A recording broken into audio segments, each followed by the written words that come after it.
அண்மையில திமுகவினுடைய அரசு மகளிரினுடைய வங்கி கணக்குல ரூபாய் 5000 செலுத்தியிருந்தாங்க. இந்த நிகழ்வு குறித்து தமிழகத்தில் இருக்கக்கூடிய பல்வேறு அரசியல் கட்சியினுடைய தலைவர்கள் தங்களுடைய கருத்தை தெரிவிச்சிருக்கிறாங்க. அந்த வகையில விசிகாவினுடைய தலைவர் திரு திருமாவளவன் அவர்கள் தங்களுடைய கருத்தை ஒரு விடயத்தை தெரிவிச்சிருக்கிறாங்க.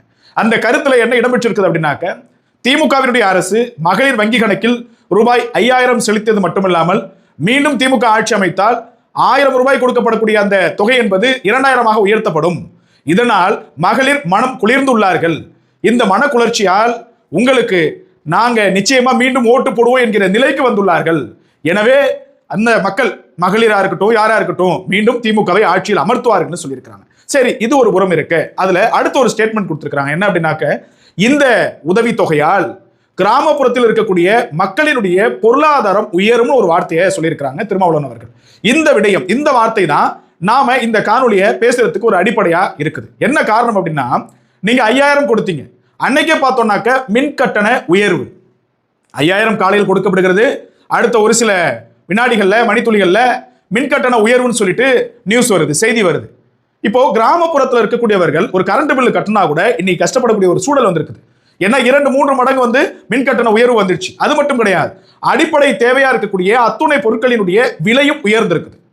இந்த 1000 ரூபாய் யாருடைய பணம் அப்படின்னா, நாம வரியா செலுத்தக்கூடிய பணம் தான் நமக்கே வருது. காலையில தான் வருது, ஆனா மாலையில திருப்பி அவங்களுக்கே போயிடுது. இது திரு அன்புமணி ராமதாஸ் அவர்கள் கூட சொல்லியிருந்தாங்க. காலையில 1000 ரூபாய் வருது, மாலையில திருப்பி அவங்களுக்கே போயிடுது.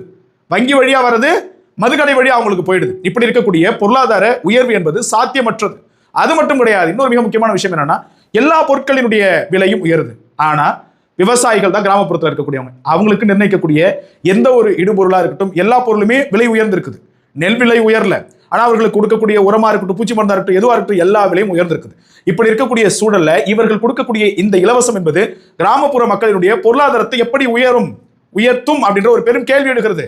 ஒரே ஒரு விஷயம் தான், நாம எந்த கட்சியா வேணாலும் வாங்க, நீங்க ஆட்சிக்கு வரணும்னு நினைக்கிறவங்க, இல்ல ஆள துடிக்க நினைக்கிறோம், எங்களுக்கு இந்த இலவசங்கள் வேண்டாம். எப்போது இங்கே இலவசங்கள் பெரிதளவில் கொடுக்கப்பட்டதோ அப்போதுதான் மக்கள் பெரிதும் இன்னல்களுக்கு ஆளாக்கப்பட்டார்கள். 1000 ரூபாய் கொடுக்கக்கூடியவங்க மின் கட்டணத்தை 1 மடங்கு உயர்த்துறாங்க. பல்வேறு இடுபொருட்களினுடைய விலை என்பது உயருது.